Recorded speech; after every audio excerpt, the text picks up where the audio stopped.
Shalom, selamat pagi. Tuhan Yesus baik kepada kita semua, amin. Karena selama-lamanya kasih setia Tuhan tidak pernah beranjak dalam kehidupan kita. Ada beberapa dari Bapak Ibu yang liburan, ya makanya nggak terlalu banyak orangnya. Dan saya mengucapkan selamat datang bagi yang pertama kali hadir. Kiranya hari ini berkat Tuhan terus melimpah atas kita dengan ucapan syukur. Bapak Ibu, hari ini saya langsung membawakan firman Tuhan sesuai dengan judul Selamat tahun, boleh dibantu klik. Selamat tahun 2025 nanti sesuai dengan apa yang sudah saya canangkan, yaitu The Revelation and Fulfillment God's Word Personally.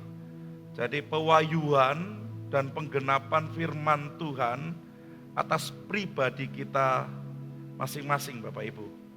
Nah, pewahyuan itu mengacu pada suatu yang sebelumnya tersembunyi atau tidak diketahui dan yang sekarang diungkapkan. Jadi kalau Bapak Ibu belum mengenal Tuhan atau baru pertama kali mengenal Tuhan, ikut Yesus, karena di gereja ini ada beberapa orang yang semoga tahun 2025 akan dibaptis Bapak Ibu, dari benar-benar yang belum mengenal Tuhan, dan kita berharap mereka menyerahkan diri untuk percaya kepada Tuhan. Jadi mereka juga harus tahu sama-sama tentang pewahyuan, sesuatu yang mengacu, yang sebelumnya tersembunyi dan akan diungkapkan sekarang. Tapi bagi kita yang sudah percaya kepada Tuhan, pewahyuan adalah sesuatu yang memberikan wawasan baru atau pemahaman yang signifikan. Penggenapan adalah proses pemenuhan janji, kewajiban atau sesuatu yang sudah direncanakan atau ditetapkan. Ada banyak janji Allah kepada manusia, namun semua mengacu pada satu hal. Kita akan melihat Bapak Ibu, terlebih dahulu dari zaman Adam Hawa sampai zaman Mesias tentang janji Allah ini. Janji Allah kepada Adam dan Hawa di Kejadian 1 ayat yang kelima. Allah menjanjikan kemenangan atas dosa dan ular iblis melalui keturunan perempuan yang mengacu kepada Yesus Kristus sebagai penebus. Ini pasal 2 ya, saya salah tulis. Yang kedua, janji Allah kepada Nuh di Kejadian 9 ayat 11 sampai 13. Setelah air bah, Allah berjanji tidak akan pernah memusnahkan manusia lagi, dan itu ditandai dengan apa Bapak Ibu? Pelangi, bukan pelangi di matamu ya. Kalau yang sedang jatuh cinta ngomongnya pelangi di matamu Bapak Ibu. Asik. Yang ketiga, janji Allah kepada siapa? Abraham, Ishak dan Yakub. Ada janji memberikan tanah. Karena Abraham harus keluar dari tempatnya, dia nggak tahu kemana dia harus pergi, tetapi Abraham hanya taat saja, meninggalkan kampung halamannya, dan Tuhan memberikan janji tanah. Yang kedua, janji adalah janji keturunan yang akan sangat banyak, baik kepada Abraham, melalui Abraham, Ishak dan Yakub. Janji yang keempat, ini saya rangkum, di Keluaran 6, ayat 6 sampai 8. Janji Allah kepada Israel melalui Musa. Allah berjanji akan membebaskan bangsa Israel dari perbudakan di Mesir dan membawa mereka kepada tanah yang dijanjikan. Jadi urutannya ini ada Bapak Ibu. Yang selanjutnya saya bypass langsung ke 2 Samuel. Janji Allah kepada siapa? Daud. Allah menjanjikan bahwa keturunan Daud akan memerintah selamanya, yang digenapi melalui Yesus Kristus. Ini sudah mulai masuk ya kepada Mesias. Dan janji yang terakhir adalah janji tentang Mesias. Ada banyak ayatnya, saya ambil saja di Yeremia 31 ayat 31 sampai 34. Janji tentang perjanjian baru, di mana Allah akan menuliskan hukumnya bukan di loh batu, tetapi sekarang menuliskan hukumnya di mana Bapak Ibu? Hati dan Allah mengampuni dosa mereka. Kalau kita membaca dan melihat Alkitab, maka kita sebenarnya sudah mengerti bahwa tidak ada janji Allah yang tidak digenapi. Semuanya sudah digenapi di dalam Kristus Yesus. Amin. Jadi kalau Allah sudah berjanji, dia sudah genapi. Semuanya ada di dalam Tuhan Yesus Kristus. Jadi kalau Bapak Ibu pernah mendengar Allah pernah berjanji dan janjinya akan dinyatakan 2025.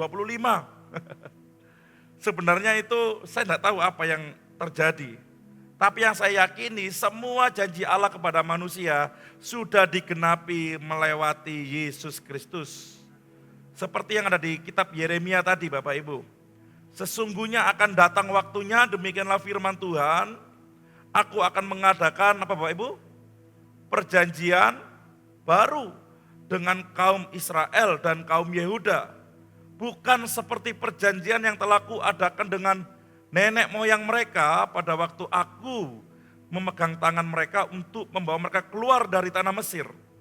Perjanjianku itu telah mereka apa Bapak Ibu? Ingkari. Meskipun aku menjadi Tuhan yang berkuasa atas mereka, demikianlah firman Tuhan. Tetapi beginilah perjanjian yang kuadakan dengan kaum Israel sesudah waktu itu.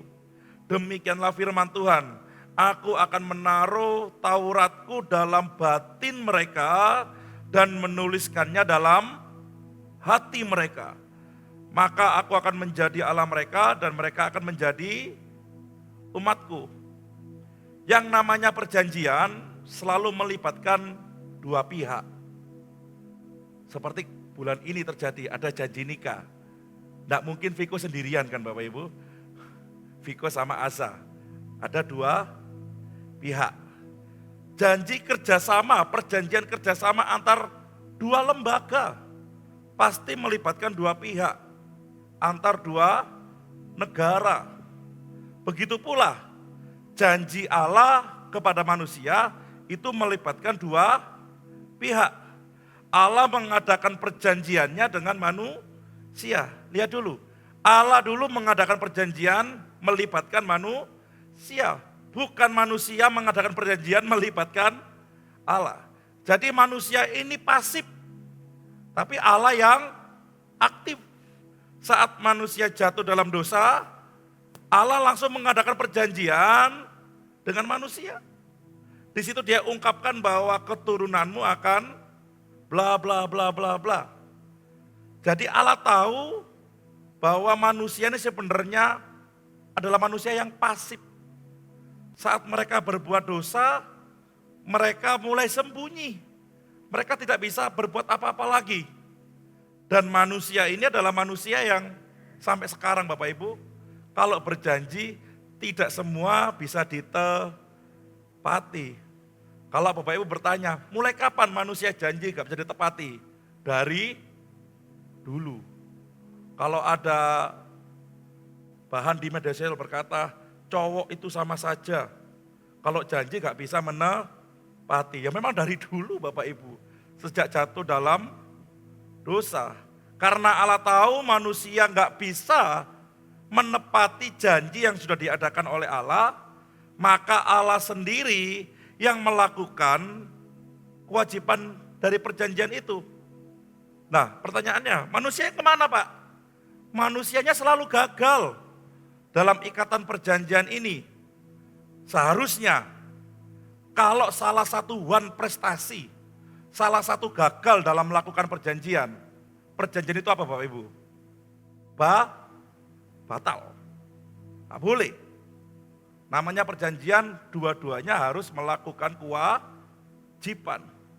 Tetapi manusia tidak bisa melakukan kewajibannya saat dia mengadakan perjanjian dengan Allah. Makanya Allah sendiri turun menjelma menjadi siapa Bapak Ibu? Menjelma menjadi siapa? Manusia. Dia menanggung semua. Dia tanggung. Karena manusia yang dia ciptakan gagal terus, tidak pernah benar di hadapan Tuhan, Allah sendiri turun menjelma menjadi manusia. Dia mengambil peran utama atas perjanjian ini. Kalau kita telah sama-sama, maaf ya, sebenarnya manusia ini kurang ajar Bapak Ibu. Allah menciptakan manusia, manusia menggunakan kebebasannya untuk berbuat dosa. Seharusnya manusia binasa, namun karena kasih Allah, Dia mengaruniakan Yesus Kristus untuk menggenapi kembali janji Allah yang diutarakan pada awal. Jadi manusia ini Bapak Ibu, bahasa Jawanya nggak lapo-lapo atau nggak ngapain. Allah yang berjanji, manusia yang merusak, Allah yang memperbaiki, Allah yang memulihkan, kita terima jadi. Kurang bersyukur apa kita atas karunia Tuhan? Amin. Makanya kalau dikatakan ayat selanjutnya, saya agak bebas sedikit. Jangan pergunakan waktu-waktu kita untuk melakukan hal yang tidak benar di hadapan Tuhan. Kita ini sudah one prestasi. Kalau dalam perjanjian itu, kita sudah gagal, sudah cacat dalam perjanjian ini. Namun karena Yesus datang ke dunia, Dia menjelma menjadi manusia yang sempurna, lalu perjanjian itu diadakan menjadi perjanjian yang baru, diperbaharui. Makanya ayat ini dikatakan, dulu perjanjianku dengan nenek moyangmu sudah hancur.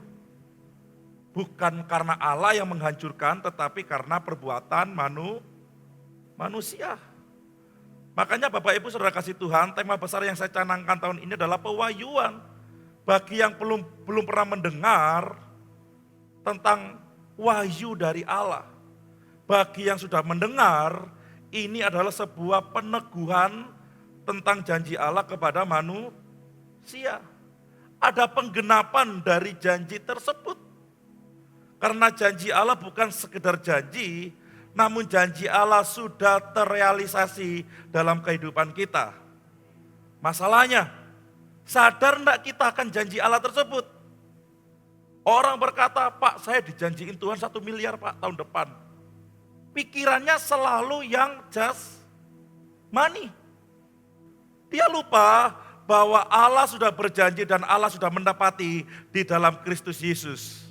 Semua yang Allah janjikan kepada umat manusia dari awal selesai dengan Yesus Kristus. Makanya saat Yesus disalib, dia ngomong apa Bapak Ibu?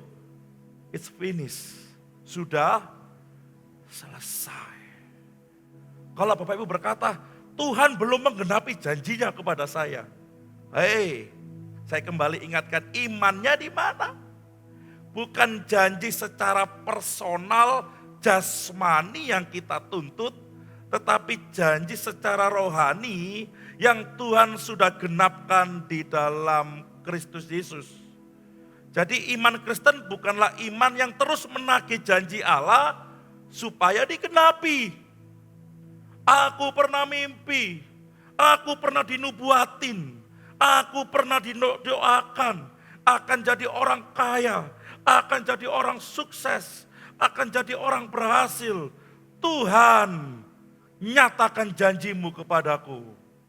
Mungkin Tuhan kalau saya wakili, saya tanya, siapa yang doain kamu? Siapa yang nubuatin kamu? Pendeta A, tagih ke pendeta sana. Jangan nagih ke aku. Mungkin Bapak Ibu. Pernah dengar kayak gitu Bapak Ibu? Didoakan. Didoakannya gak masalah. Tapi orang mulai terstigma dengan perkataan manusia. Hidupnya terus menuntut janji Tuhan yang belum tergenapi dalam hidupnya. Dia merasa janji Tuhan ini masih nyantol, masih nyangkut. Kayaknya downloadannya belum selesai. Mungkin wifi antara gereja, rumah, dan surga ini ada yang tidak nyambung. Atau Tuhan salah transfer berkat. Orang mulai berpikir tentang berkat, tentang kehidupan jasmani, karena mereka merasa bahwa janji Tuhan belum digenapi dalam hidupnya. Kalau Bapak Ibu pernah didoakan orang, engkau akan menjadi ini. Tagihnya jangan ke Tuhan, tagih ke orang yang mendoakan. Yang setuju katakan ya. Ya. Karena belum tentu yang orang itu doakan sama dengan yang Tuhan mau. Betul nggak kira-kira Bapak Ibu? Tenang aja. Nanti karena aku sudah dijanjikan adalah keturunan Pak Soekarno. Pasti nanti cair Bapak Ibu. Pernah dengar Bapak Ibu? Dia merasa bahwa dirinya adalah keturunan dari petinggi negara ini dulu. Wah, dia ubar janji kemana-mana. Bahkan seorang pendeta pun saya pernah ditegur oleh sinode. Riko cari orangnya. Hasilnya wis ketemu Bapak Ibu, tapi saya pura-pura nggak tahu Bapak Ibu. Dijanjikan. Dia merasa Tuhan sudah berjanji kalau dia adalah keturunan dari A, B, C, D. Dan itu yang ditagih setiap hari, setiap tahun mungkin Bapak Ibu. Dia menagih janji yang orang lain katakan kepada dia dengan mengatasnamakan Tuhan. Tuhan berbicara kepada saya, engkau akan, kamu akan. Wah, namanya manusia kalau dikasih kata-kata yang semangat, kata-kata berkat, selalu bilangnya apa Bapak Ibu? Amin. Sudah berapa orang yang mendoakan saya punya anak tahun ini Bapak Ibu, 2024. Pak Riko segera punya anak. Amin. Saya cuma ngomong sama istri, jadilah kehendak Tuhan bukan kehendak kami. Bahkan ditumpang tangan, mungkin kurang dijulek no Bapak Ibu saya. Bukannya saya nggak percaya, tapi saya lebih percaya kehendak Tuhan terjadi atas kami. Amin. Tuhan mau kasih, Tuhan enggak kasih, terpujilah nama Tuhan. Enggak ada satupun janji Tuhan yang masih OTW ke saya. Semua sudah digenapi di dalam Kristus Yesus. Jadi kalau kita merasa janji Tuhan itu belum tergenapi atas kita, dengar khotbah hari ini sama-sama. Karena iman Kristen adalah iman yang tidak menagih janji, tetapi iman yang sudah percaya bahwa janji itu sudah tergenapi di dalam Tuhan Yesus Kristus. Sebab Kristus adalah, boleh dibantu? Adalah ya bagi semua janji Allah. Itulah sebabnya oleh Dia kita mengatakan amin untuk memuliakan Allah. Sama-sama baca Bapak Ibu, 2, 3. Sebab Dia yang telah meneguhkan kami bersama-sama dengan kamu di dalam Kristus adalah Allah yang telah mengurapi, memeteraikan tanda miliknya atas kita, dan yang memberikan Roh Kudus di dalam hati kita sebagai apa Bapak Ibu? Jaminan dari semua yang telah disediakan untuk kita. Jadi semua sudah ada di dalam Yesus Kristus. Jadi Allah, Yesus, dan Roh Kudus adalah satu kesatuan yang tidak dapat dipisahkan. Allah berjanji, Yesus menggenapi, Roh Kudus memeteraikan sebagai jaminan kita atas semua penggenapan janji Allah kepada umat manusia. Amin. Jadi 3 ini tidak bisa dipisahkan. Ini satu rangkaian Bapak Ibu. Kalau Bapak Ibu pisah-pisahkan, wah ini gawat. Makanya Allah, Yesus, Dia naik, Roh Kudus turun, ini semua sudah tergenapi. Masalahnya kita sadar tidak sebagai anak Tuhan, bahwa janji Tuhan sudah digenapi dalam hidup kita. Amin. Jadi kalau Bapak Ibu dulu pernah ikut Kristen pertama kali, saya tidak menyalahkan yang menginjili Bapak Ibu, atau siapapun yang pernah pertama kali Bapak Ibu panuti, terus dia berkata, ikut Yesus, kamu akan kaya. Ikut Yesus, kamu akan berhasil. Ikut Yesus, hidupmu akan enak. Saya tidak menyalahkan karena itu masa lalu. Cuman yang saya mau luruskan sekarang adalah bagaimana kita melihat programnya Tuhan, programnya Allah. Dari awal Yesus ada, bahkan sampai Roh Kudus yang tinggal dalam hati kita, Ini adalah sebuah rangkaian yang tidak bisa dipisahkan. Jadi Roh Kudus yang tinggal dalam hati Bapak, Ibu, dan saya, ini adalah jaminan. Sama-sama katakan jaminan. Namanya perjanjian harus ada jaminan. Oke, Bapak Ibu pernah hutang di bank, cukup berkata iya saja dalam hati. Jangan ket-ket Bapak Ibu, jangan keras-keras. Namanya hutang di bank, bawa jaminan enggak? Bawa, terus tanda tangan enggak? Tanda tangan pasti ya, nggak mungkin Bapak Ibu cuma bawa menjos, tempe, terus Pak saya hutang 50 juta, nggak mungkin kan? Kita harus bawa jaminan dan kita harus mengadakan sebuah perjanjian secara tertulis. Kenapa kita harus bawa jaminan? Supaya saat kita lunas, jaminan itu kembali. Atau dari pihak yang ngasih kredit, mereka aman. Betul ya? Kalau engkau gak lunas, maka jaminanmu akan disita. Seperti itu. Nah, Roh Kudus adalah jaminan dari Allah Bapa di surga atas perjanjiannya. Amin. Jadi kalau Bapak Ibu yang sudah ikut Yesus, saya ternyata menemukan masih ada yang ragu kalau mati masuk mana. Aduh Tuhan, kita nggak usah ngurusi dan takut kematian kita. Kita mati pasti masuk surga.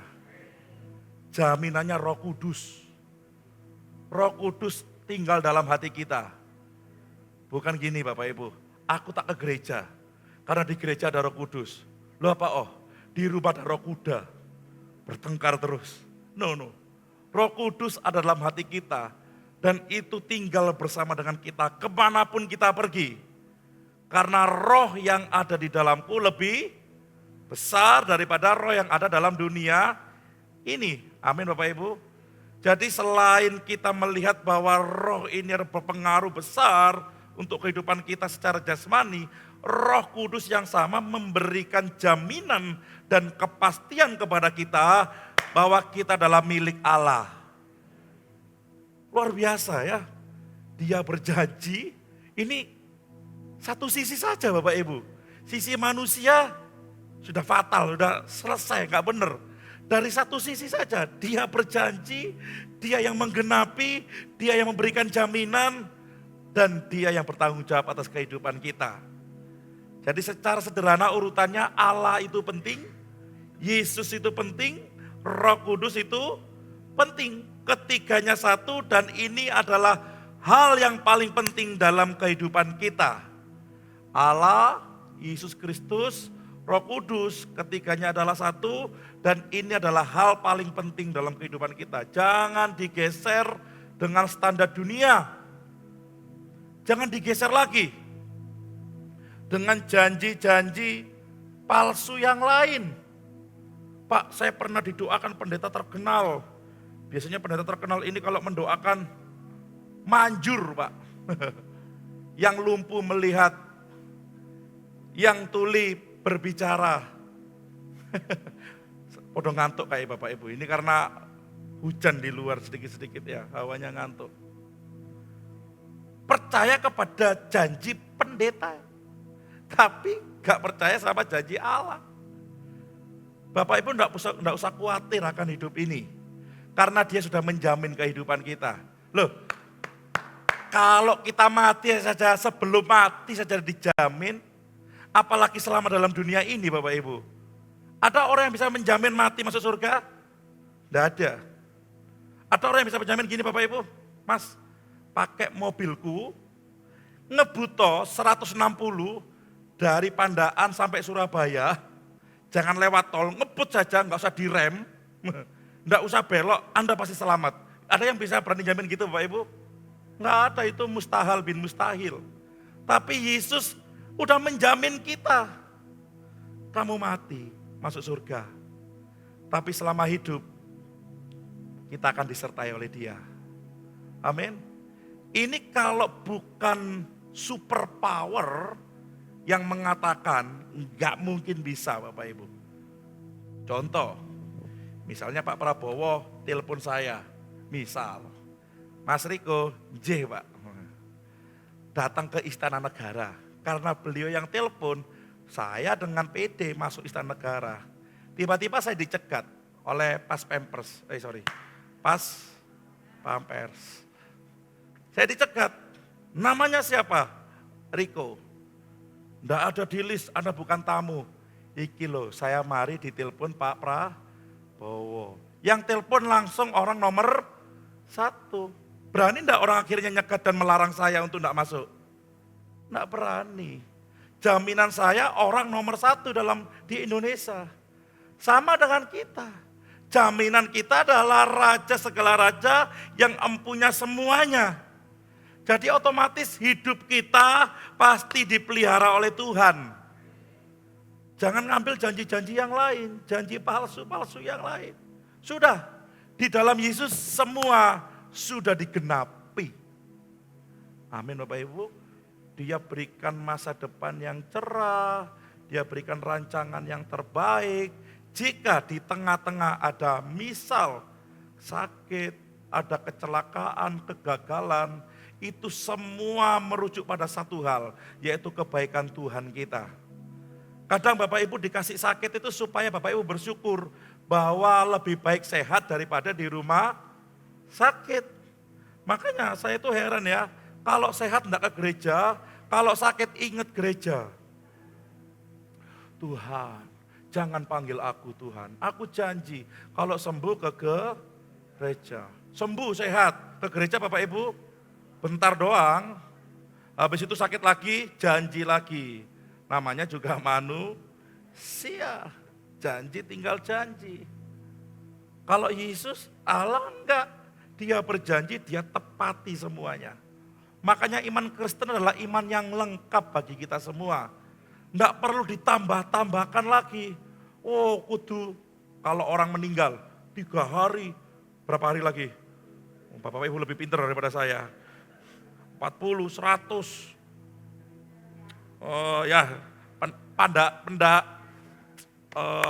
Korbankan sapi supaya naik sapi.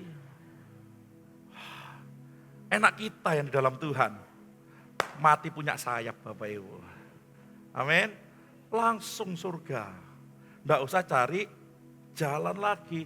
Makanya iman di dalam Kristus itu sudah lengkap. Sama-sama katakan sudah lengkap. Sudah lengkap, iya dan amin, udah pasti. Mau Anda dari suku manapun, hanya Yesus yang bisa melengkapi semuanya. Jaminan hidup kita, mati dan sebelum mati pun sudah ada di dalam Dia. Makanya cukup percaya pada satu nama dan percaya dengan penuh. Jangan percaya goyah. Ya memang kita kadang melihat dunia Bapak Ibu, khawatir. Ini hari tinggal berapa ya? 2 ya? Tinggal 2 hari. Siapa yang bersyukur? Sudah selesai 2024. Amin. Ada yang merasa berat 2024 Bapak Ibu? Enggak, wah luar biasa. Padahal jamu digendong juga berat loh Bapak Ibu. Ayo merasa gak berat ya. 2025 ada lembaran baru. Kita enggak tahu apa yang terjadi. Tapi kita tahu Tuhan yang berjanji dia setia menepati. Dia adalah Alfa dan Omega, awal dan akhir. Dan dia adalah Immanuel di tengah. Dia menyertai semua kita. Kita masuk lubang pun dia sertai. Kita naik gunung pun dia sertai. Di mana-mana ada Tuhan kita. Ini luar biasanya Tuhan kita Bapak Ibu. Penting kita mengingat dan mengimani janji Tuhan. Jadi fokusnya sudah Yesus saja. Semuanya Yesus, semuanya Yesus. Makanya Bapak Ibu, kenapa kita harus melatih diri kita beribadah dan melatih diri kita untuk setia melayani? Karena supaya kita tidak hanya fokus dengan perkara duniawi ini. Betul? Ini beberapa waktu ke depan 2025 ini Pak Jerry dan Mbak Lia ini sudah pensiun dini Bapak Ibu. Sudah saya pensiun dini. Saya naikkan anak Yutin yang masih SMA, SMP untuk memimpin acara-acara selanjutnya di gereja ini. Orang mulai meragukan, saya sendiri sebenarnya meragukan mereka Bapak Ibu. Tapi nanti Januari mereka retreat Bapak Ibu. Ya, retreatnya bagus tetapi ya untuk nangisnya paling Bapak Ibu. Saya mau bikin sesuatu yang baru. Supaya mereka tidak hanya fokus pada handphone. Yang setuju katakan ya. Ya. Supaya orang-orang gak hanya fokus dengan dunia ini. Kalau Bapak Ibu kerja gak akan ada habisnya. Kepingin kerja terus karena kerja selalu menghasilkan uang. Kalau ke gereja 2 jam, wis persembahan, nggak dapat uang gitu ya, ngantuk. Nah, makanya kita harus melatih tubuh kita supaya kita belajar fokus ke Tuhan. Karena semua sudah digenapi di dalam Yesus dan kita aman di dalam Dia. Udah aman Bapak Ibu, pasti aman. Ya, mau dunia, mau akhirat kita aman. Orang Kristen itu adalah orang teraman dalam dunia ini. Penjaganya bukan kaleng-kaleng ya Bapak Ibu. Karena Allah sendiri tinggal, Roh Kudus sendiri tinggal dalam hati kita. Dan dia sebagai apa? Jaminan. Di 1 Korintus 11 ayat 25 dikatakan, Demikian juga ia mengambil cawan sesudah makan lalu berkata, sama-sama katakan, cawan ini adalah perjanjian baru yang dimeteraikan oleh darahku. Perbuatlah ini setiap kali kamu meminumnya menjadi peringatan akan aku. Sebab setiap kali kamu makan roti ini dan minum cawan ini, kamu memberitakan kematian Tuhan sampai ia datang. Jadi perjanjiannya Tuhan ditutup di dalam kematiannya dia. Amin. Jadi makanya kenapa ini alasan saya, setiap minggu harus ada perjamuan suci. Karena kita diingatkan tentang penebusan Tuhan atas kita. Yang kedua, kita diingatkan tentang perjanjian barunya yang Tuhan berikan kepada umat manusia. Kita mengingat kematian Tuhan. Dan kita mengingat semua janji yang sudah Allah genapi di anaknya yang tunggal yang mati ganti kita. Jadi Bapak Ibu Saudara kasih Tuhan, jangan pernah ada yang meremehkan perjamuan suci. Kenapa? Karena saat kita mengambil perjamuan suci, kita harus menyertakan iman kita. Kita berkata bersyukur kepada Tuhan, kita mensyukuri buat semua perbuatan Tuhan, dan kita juga bersyukur buat semua penggenapan janji Allah atas hidup kita. Ada kata selanjutnya di situ, personally Bapak Ibu. Personal atau pribadi. Kenapa saya canangkan personal? Karena saya rindu Bapak Ibu Saudara kasih Tuhan, seperti visi gereja. Kalau Bapak Ibu lihat slide-nya di awal, itu visi yang tidak saya ubah. Sudah hampir 10 tahun saya tidak ngerubah. Yaitu perjumpaan pribadi dengan Yesus. Jadi Bapak Ibu yang sudah percaya kepada Tuhan, yang sudah menyembah Tuhan, yang sudah mengikut Tuhan, saya rindu untuk mengalami perjumpaan pribadi dengan Tuhan Yesus. Karena kalau kita sudah mengalami perjumpaan dengan Yesus, kita akan mengalami perubahan dalam hidup ini.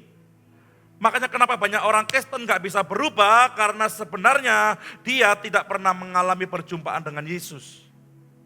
Dari kecil dia Kristen, dari lahir keturunan Kristen, keturunan pendeta bahkan. Tapi hidupnya gak pernah berubah. Saya bukan curiga di mana, cuma saya curiga dia gak pernah berjumpa dengan Yesus yang dia sembah. Pertanyaannya, Bapak Ibu sudah berjumpa dengan Tuhan gak? Oh, kelihatan mata Pak. No, bukan itu yang saya maksud. Saat engkau mengalami perjumpaan, engkau akan mengalami perubahan dalam hidup. Yang dulu jahat, sekarang sudah enggak. Amin. Yang dulu suka berbuat dosa, sekarang enggak. Pertanyakan dalam iman kita masing-masing, apakah kita sudah mengalami Yesus apa tidak? Karena ada banyak orang yang tidak berjumpa dengan Yesus meskipun mereka beribadah di gereja. Kelihatan dalam kehidupannya, suka bertengkar dengan pasangan, suka cari gara-gara, enggak suka damai. Sampai tua, sampai mati ada orang yang seperti itu. Kenapa? Karena Kristen hanya dijadikan agama. Bukan dijadikan sebuah hubungan yang mengubahkan kehidupan dia serupa seperti Yesus.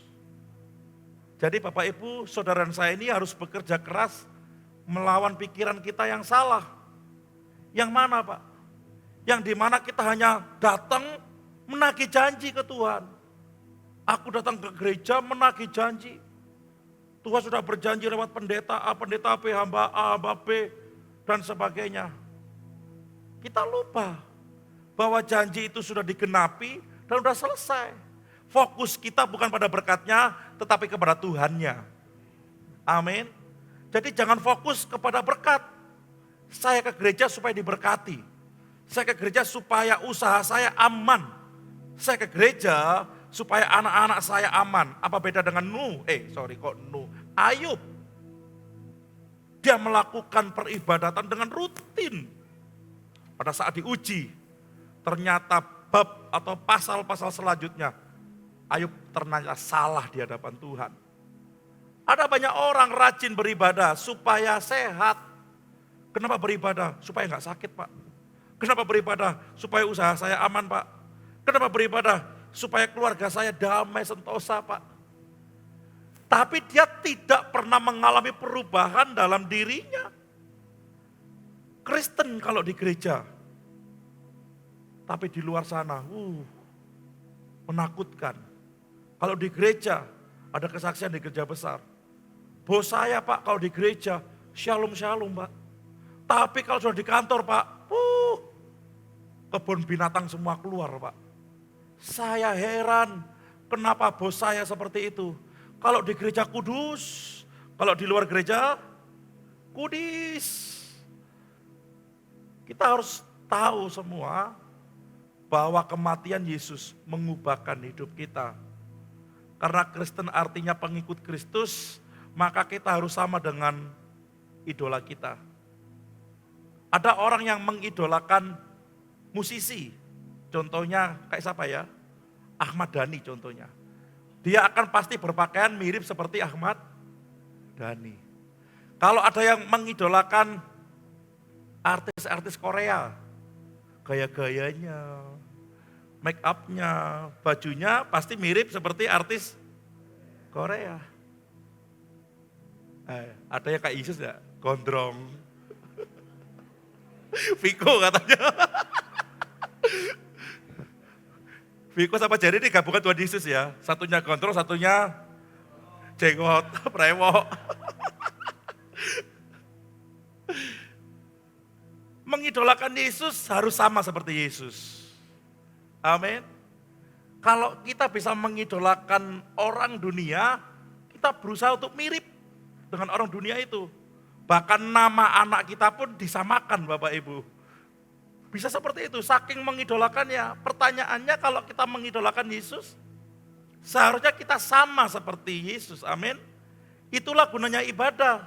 Karena setiap kali kita beribadah, selain kita mengabdikan diri kepada Dia, kita juga diingatkan karena kita adalah segambar dengan rupa Allah, amin. Pertanyaannya bagaimana supaya kita bisa segambar dengan rupa Allah? Pertanyaan besar. Kita harus selalu terhubung dengan Allah. Kalau mau serupa, segambar dengan Allah, harus selalu terhubung dengan Allah melalui doa dan firman. Karena doa dan firman adalah landasan iman kita semua. Jadi kalau Bapak Ibu punya anak tapi nggak mirip Bapak Ibu, nggak mirip kedua orang tuanya, tolong pertanyakan. Mungkin waktu di rumah sakit ketuker Bapak Ibu. Ya, kalau lebih ganteng atau lebih cantik gak apa-apa. Kalau kok welek dia ini, diwalak-walik, nomor seri ini gak sama. Made in mana sih ini? Mungkin ketuker di rumah sakit. Tapi kalau mirip Bapak Ibu, itu pasti anak Bapak Ibu. Betul gak kira-kira? Saya ini banyak orang ngomong mirip Pak Lakib. Bukan. Mirip bapak saya Bapak Ibu. Wih, kayak Pak Takim. Hati kecil saya ngomong, anake kok. Bener gak ya? Wah, kalau gini sebelah sini mirip ibunya. Loh, anake. Kok mirip Pak Lakib lah. Antara Widoyo sama saya ketuker kayaknya waktu itu. Kalau kita mirip Yesus, kita adalah anak Yesus. Tapi kalau kita beringas, gak percayaan, hidupnya gak benar, pertanyakan. Sebab ia adalah gambar Allah yang tidak kelihatan. Pemain musik bisa masuk. yang sulung lebih utama dari segala yang diciptakan. Karena di dalam Dialah, Yesus, telah diciptakan segala sesuatu yang ada di surga dan yang ada di bumi. Yang kelihatan dan yang tidak kelihatan. Baik singgasana maupun kerajaan, baik pemerintahan maupun penguasa, sama-sama katakan, segala sesuatu diciptakan oleh siapa? Dia dan untuk dia. Terakhir, 2, 3, ia ada terlebih dahulu dari segala sesuatu dan segala sesuatu. Amin. Kalau Allah nggak menjelma menjadi manusia, ayat ini muncul. Susah kita mikirnya, benar gak? Segala sesuatu dari dia, oleh dia, dan untuk dia. Bahkan di dalam dia. Mikir Bapak Ibu. Tapi karena Allah menjelma menjadi manusia, bahkan turun mengorbankan dirinya untuk kita, saat ayat ini berkata, ia adalah gambaran Allah yang tidak kelihatan, yang sulung dan bla bla bla bla. Kita langsung ingat gambaran salib atau gambaran Yesus. Amin. Jadi susah kalau orang yang gak percaya sama Yesus kena khotbah-khotbah yang seperti ini, kena ayat-ayat yang seperti ini. Mereka mikir. Karena mereka gak ada gambaran yang jelas. Makanya Allah menjelma menjadi manusia itu sangat menolong kita. Salah satunya saat kita bisa mulai berpikir. Manusia itu kan orang kadang ada yang visual Bapak Ibu. Ya, kalau saya ceritakan, Bapak Ibu pasti mikir Bapak Ibu. Ya, coba bayangkan rawon di depan Bapak Ibu. Rawon yang anget, ya mulai muncul asap-asapnya, sambalnya, sebelah kiri ada kecambahnya, di tengah ada empalnya, sendok kanan kiri sama garpunya Bapak Ibu ada kerupuk. Bisa bayangkan gak Bapak Ibu? Enak gak kira-kira? Tapi kalau Bapak Ibu gak pernah makan rawon, saya ngomong tadi, ngomong apa? Gimana bentuknya? Bener gak kira-kira? Tapi karena Bapak Ibu pernah melihat, pernah merasakan, gampang membayangkan. Iman Kristen ini tertolong banget. Saat Allah menjelma menjadi manusia, kita bisa terbantu untuk memikirkan, kita bisa terbantu untuk melihat siapa gambaran Allah. Meskipun orang di luar sana meremehkan, mosok Yesus seperti itu, katanya Allah itu tidak berjenis kelamin. Kita udah baca kemarin bahwa Yesus turun, habis ini selesai, tenang aja. Bahwa Allah turun menjelma menjadi manusia harus dinamai siapa? Yesus. Itu jelas sekali ayatnya. Orang di luar sana yakin tak Allah itu jenis kelaminnya laki-laki. Dan sebagainya. Mereka berkata hal-hal yang mereka tidak bisa bayangkan. Karena iman mereka gak ke sana. Kita gampang. Seorang anak laki-laki dari perempuan yang perawan, dia akan lahir dan anak itu akan dinamai siapa? Ya udah jelas, runtutannya udah jelas. Nggak ada yang disembunyikan, namanya hayo siapa, nggak ada gitu Bapak Ibu. Nggak ada Yusuf dan Maria ngasih nama Yumar, itu nggak ada. Nama gabungan anak itu ya, nggak ada. Pasti langsung namanya Yesus karena itu perintah dari atas. Dan kita kenal baik nama maupun karya salibnya, kita tahu semua sampai detik ini. Oleh karena itu kita mudah, seharusnya kita mudah untuk terus beriman kepada Dia. Tanpa membayangkan yang lain. Kita tidak kesulitan membayangkan juru selamat kita. Ingat kematiannya, ingat kasihnya, ada lagunya. Kita harus melihat perbuatan Allah yang besar atas kita. Sekali lagi, janji Allah dalam hidup kita sudah digenapi di dalam Yesus Kristus. Jangan tagih-tagih janji yang lain. Cukup tinggal di dalam Yesus, bergerak di dalam Yesus, dan kau dan saya akan berbuah bersama-sama. Amin.